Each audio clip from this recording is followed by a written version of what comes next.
di dalam berwudu, dan kita juga sudah jelaskan bagaimana membasuh tangan, dan kita jelaskan makna ilah.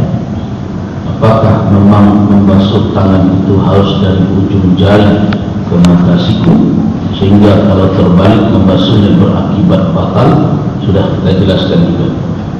Nah, sekarang sesuai dengan urutan firman Allah Subhanahu wa taala, urutan yang dibasuh dari anggota wudu yang merupakan bahagian dari rukun atau fardunya. Setelah membasuh tangan, maka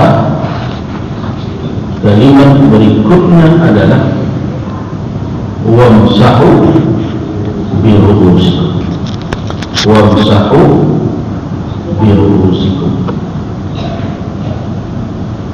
Satulah kepala. Nah, di situ ada kata bi.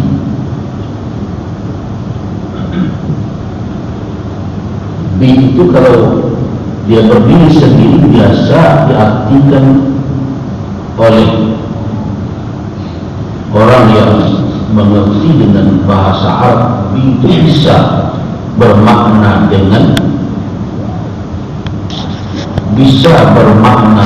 ma'iyah, bersama, dan ada orang mengatakan dia sebenarnya hanya datang sebagai tambahan tapi tidak bermakna, disebut dengan ziyadah. Itu ada berbagai kemungkinan. Ada sebagian dari jamaah yang kadang membawa hair sprayer itu, yang tabung kemudian dia semprot. Nah, apakah memenuhi syarat? Selama terpenuhi syarat al-ghusl, membasuh dan menyapu, tidak ada masalah.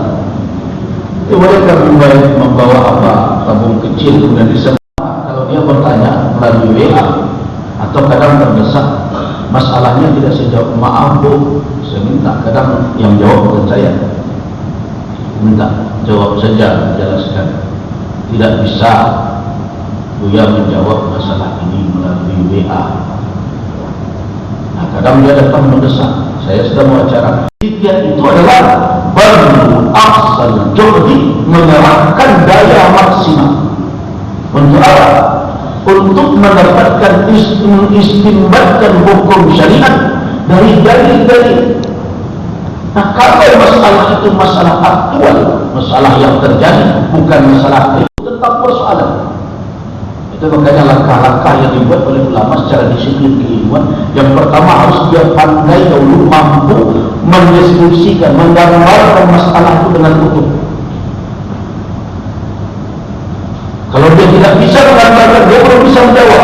Kalau dia jawab, itu jawaban atas salah, atas dugaan, dan itu keliru. Secara keilmuan itu tidak benar. Sesuatu yang dia tidak tahu sama sekali hakikatnya. Itu makanya kalau kita bertanya kepada ulama itu minta penjelasan kepada kita, jujur-jujur menjelaskan, jalih-jalih menyampaikan, supaya dia tidak salah nanti mendeskripsikan, menggambarkan masalah. Nah, kalau itu persengketaan rumah tangga, kalau ibu-ibu bertanya dengan sakit hati, kan ada kalau sedang sakit hati itu ada orang banyak lakinya itu buas satu, padahal itu bukan bangku sayang. Tapi kalau lampu saya sakit hati buas. Nah, kalau kita mendengar dan tidak begitu saja, apa akibatnya? Hukum akan diletakkan atas dari deskripsi, dari pemahaman tentang masalah itu secara utuh. Karena itu orang yang ingin tahu tentang hukum Islam harus jujur, dan di peta kompian Ustaz nak menjawab jujur. Kalau tidak akan berlaku hukum syariat yang berkhusumat atau waktu. Ini kembali kita kepada istilah ijma' tadi. Wa qad ajma'a al-ulama ala anna mas'al ra'si fardhu. Sesungguhnya para ulama telah berijma. Bagi ulama yang berijma adalah ulama yang ahli ijtihad, ahli dalam berijtihad, yang memiliki kapabilitas, kemampuan untuk berijtihad. Dia tahu dengan hadis, terkait ilmu hadisnya, baik riwayatan wa riwayatan, dan lainnya cabang-cabangnya. Kemudian berikutnya dia tahu pula dengan ilmu tauhid. Kemudian dia tahu pula misalnya terus dengan ilmu al-istinbat atau ilmu usul fiqh. Setelah semua, kalau ilmunya itu dia amalkan dan dia bersikap dengan petunjuk ilmu. Ingat, yang menjadi rujukan kita adalah Al-Quran dan sumber hukum di dalam syariat. Kata Umar bin Khattab, sesungguhnya Allah ialah mengangkat dengan hadal kita kauman. Allah mengangkat dengan kitab Allah dan Al-Quran al-Karim satu kaum, dan bisa itu orang tersebut diangkat. Itu orang-orang yang mengamalkan, orang-orang yang menjalankan tuntunan. Tetapi ketika dia mengingkari petunjuk Al-Quran itu, maka Al-Quran yang menjadi hujah baginya. Itu yang dikatakan ya, sebagai orang diangkat dengannya secara hukum Allah, bahwa ulama bersepakat, berijma bahwa dia kepala fardu. Ini ijma. Tapi setelah berijma dalam hukum itu, mereka berbeda pendapat. Awal nafsu, kalau berbeda itu, layaknya awak tak berdalil, tapi bukan dengan kesambung kurang. Nah, itu namanya tidak berdasarkan awal nafsu. Tetapi kalau ulama berbeda pendapat, kalau kita telusuri perbedaan itu ternyata ini ada dalilnya, tidak berhak kita untuk menghakimi ulama yang berbeda walaupun tidak sependapat dengan kita dengan kita. Itu ada. Dia katakan ini adalah sunnah, yang lain tidak sunnah.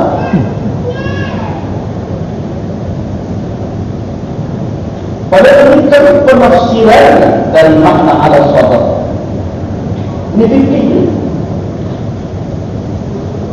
Karena sebagian ulama bahkan takbir Rasulullah meletakkan tangannya, telapak tangan kanannya di atas punggung tangan kiri. Nanti ada lagi kira-kira apakah begini, apakah begini, apakah dipegang atau diletakkan.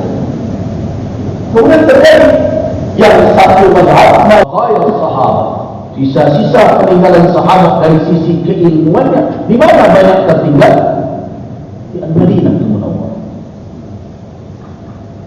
Nah, ketika ada yang meriwayatkan, walaupun nanti dalam kajian dan bermacam saya membaca beberapa disertasi, tidak benar Imam Malik menyuruh bersadar. Ini nanti datang suatu ijtihad baru. Kalau kita katakan, apakah bisa kita dengan mengamalkan itu kemudian kita menjadi mirip ke kawan kita seolah-olah dia tidak mengamalkan sunnah? Nah, itu saya katakan kadang-kadang perbedaan pendapat itu tidak didalami dahulu dengan dalilnya, kemudian kita ambil pusing juga di rumah Pak menjalin jamaah. Tapi kalau tidak dijelaskan, saya melihat efeknya sudah tidak bagus. Makanya saya mengajak beberapa kawan yang biasa di kampus, saya minta bahasa kalian itu bisa nggak diturunkan sedikit supaya bisa untuk orang awam. Itu kan buat masuk kampus dia. Jangan pada itu fikir itu dahulu kan ada kampus dulu kampus itu saja. Bapak bisa orang menjadikan fikir dahulu dengan sedikit-sedikit yang saja di halaqah pada ini. Akhirnya barang awal kampus menjadi bahasa yang sangat tinggi. Menjadi yang dibolehkan karena mensyarul khilaf, karena sumber perbedaan itu karena dalil yang ada yang memang berpeluang untuk dipahami, bukan satu pemahaman.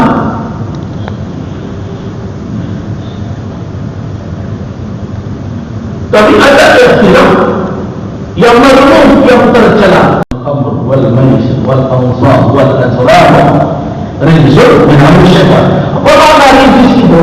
apakah bermakna najis maknawi atau najis zahir, najis secara zatnya atau najis secara makna? Kalau kata najis dikatakan najis secara zahir, bagaimana dengan ayat Allah innamal musyrikuna najis? Orang-orang musyrik itu najis. Kepiting haram. Dan kita cenderung pada pendapat itu di awal. Kenapa? Karena alasannya adalah kepiting itu adalah binatang berma'i. Berma'i itu barun darat, ma'i awan. Kemudian kita beliau cerita, tahun habis itu setelah fatwa ini dikeluarkan, sudah berlaku sekian lama sudah disampaikan, datanglah orang yang meneliti kepiting. Kata beliau, dia mengkaji khusus kepiting saja. Ya boleh, doktor kepiting lagi. Lalu dia tidak membawa air. Nah setelah itu ulama berubah pendapatnya. Ternyata dia bukan berma'i, bukan binatang buah alam. Ini ma'i, ini hanya hidup di air. Cuma dia bisa naik di darat ketika dia membawa air dalam tubuhnya. Nah akhirnya hukum berubah. Imam bersepakat bahwa menyapu kepala itu adalah rukun min arkan, rukun. Sepakatnya. Namun mereka berbeda bil dari mujizat. Kata garis bawahi pada kadar itu apa? Syarat ukuran apa? Ukuran minimal yang memenuhi syarat bahwa rukun itu telah terpenuhi. Berapa minimalnya? Jadi maksimalnya tadi penting. Yang dipesan kadar minimal. Berapa penyapuan itu ukurannya? Selamat tangan kah, dua telapak tangan kah, separuh kepala, seluruh kepala, atau tidak ada rambut tadi kah, atau bagaimana? Nah di situ terjadi ikhtilaf. Jadi berbeda pendapat pada kadar. Pertama adalah wajib menyapu seluruh kepala, baik laki-laki maupun perempuan. Nah kalau pendapat ini dipikirkan,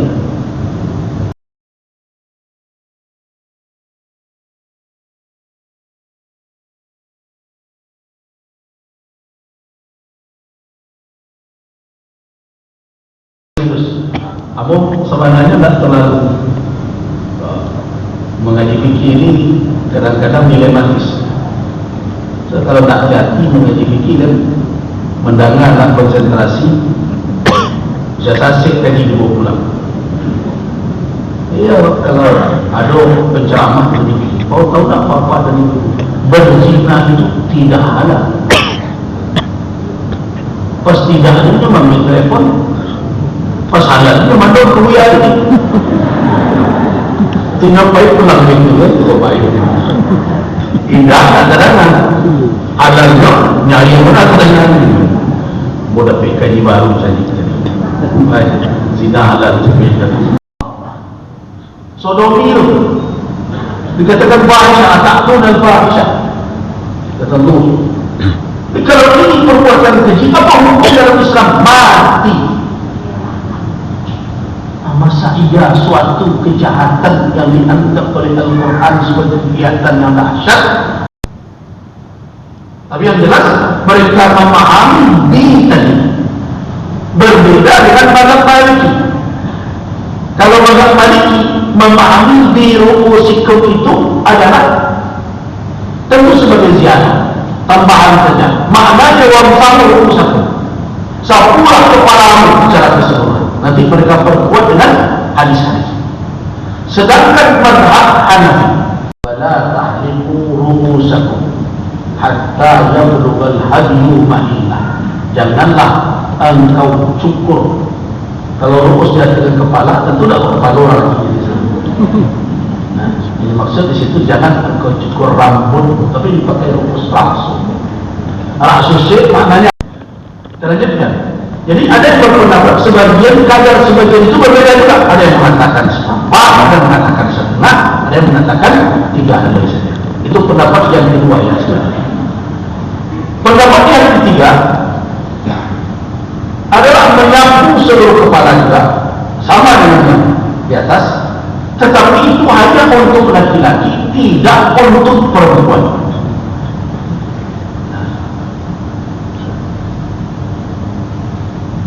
Jadi ada pendapat ketiga, ya mereka berpendapat seluruh kepala, tetapi itu hanya kepala. Ada yang pertama itu adalah wamsahu bi ru'usikum wal ba'dil irsah. Ayatnya itu juga.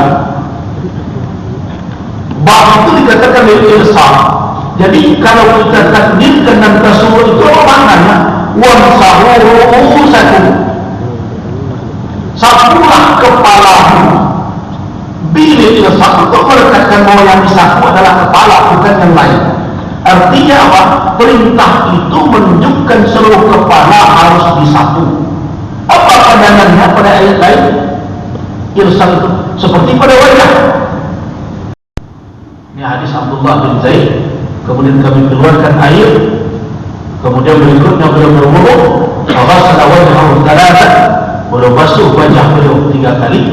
Wa yadayhi marratayn ila mirfaqayn. Dan kedua tangan beliau 2 kali sampai ke mata siku. Hadis yang kedua adalah hadis Al-Mughirah bin Khalid yang juga diriwayatkan Imam Muslim dan Imam Abu Dawud. Anna Nabi sallallahu alaihi wasallam memasaha ala khuffaihi, menyapu kedua sepatu beliau. Nanti kita belum sampai ke kaji hukum menyapu sepatu. Kemudian berikutnya cukup hanya untuk depannya saja.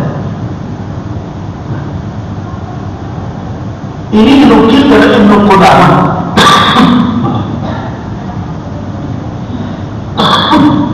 Ibnu Qudamah Al-Maqdisi menukilkan amalan atau perbuatan bada'a bil muqaddam ra'sihi hatta dhahaba bihima ila qubur. Jadi kalau ada bertemu orang itu merunduk kemana? Kusut rambut dibuatnya. Matanya akbala ini begini dulu, baru ke belakang. Itu separuh hadis terbaca. Akbal kata dia, menghadap begini, akbal ke belakang. Nah itu lebih pas supaya rambut agak rapi, tidak perlu sisir lagi. Alasannya apa? Dia katakan itu separuh hadis terbaca itu. Padahal hadis itu kan penjelasannya dalam riwayat Muttafaq itu bahwa bada'a bil muqaddami ra'si, telapak kiri. Nah itulah yang beliau pakai untuk menyapu.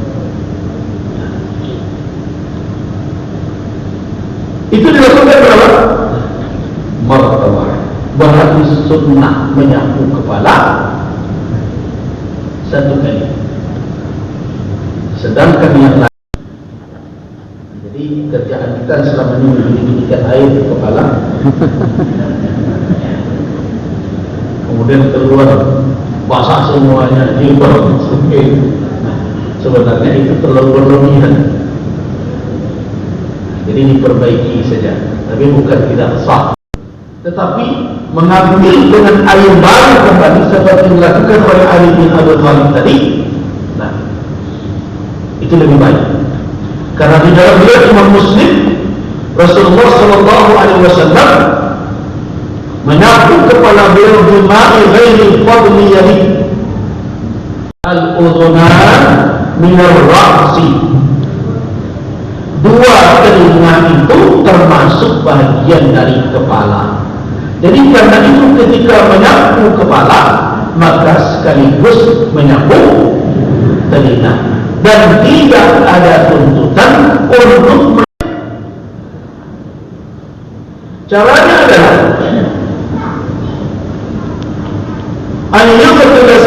sebahagia dia masukkan kedua telunjuk dia, ini yang dikatakan sebah untuk bertasbih. Nah, kemana? Dia masukkan fi udhunai, kedua telinga. Kemudian wa yamsahu, dan dia sapu kedua, wa masaha bi ibhami ala dhahri udhunai. Nah, beliau sapu daun telinga beliau yang bagian luar dengan kedua ibu jari beliau, dan beliau sapu bagian telinga beliau yang bagian dalam dengan kedua telunjuk. Jadi dengan demikian berarti menyapu kedua telinga sekaligus menyapu kepala. Jadi nah, ada sebagian nyapu sekali. Utsman bin Affan sengaja kan di depan masjid, di depan sahabat, sengaja ingin menunjukkan kepada yang lain begini Rasulullah sallallahu alaihi wasallam. Apa yang kita tangkap dari penjelasan itu? Bahwa para sahabat sangat ingin mewariskan. Jangan hanya sekedar Allah masuk, karena dimasuk oleh orang macam nanti masuk roham boleh. Selama orang satu mengalir tidak sampai, tidak begitu memahami. Ketika para sahabat mereka berebut atau ingin sekali memperlihatkan kaifiat beribadah, walaupun setelah dikaji mungkin kategori petunjuk itu tidak sampai ke peringkat harus wajib seperti itu, tapi ada yang tidak berbeda ulama dan itu awal. Memang selama terpenuhi itu, mudah-mudahan dengan itu semakin sempurna ibadah yang kita lakukan. Wallahu a'lam. Baik, kita cukupkan sampai di sini dahulu jam pemberian. Mudah-mudahan bisa kita pahami, insyaallah.